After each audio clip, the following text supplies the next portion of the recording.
Hi, Uptown Swing. this is Maddie. That's Jeremy. And we taught level 2 this week. Swing out month. That's right. What do we do, Maddie? We did the swivel circle.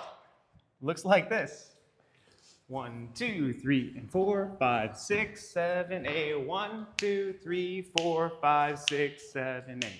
You can go as long as you want, but in class we did 1-8 count around in a circle. Yep. Followers, we did that little variation. If you want to add style onto it, we did the switches where it goes right, left, swivel, right, left, swivel. If you want to practice that at home, try doing that, the swing out footwork first into the variation footwork. Rock, step, triple step, step, step, triple step, right, left, right, left.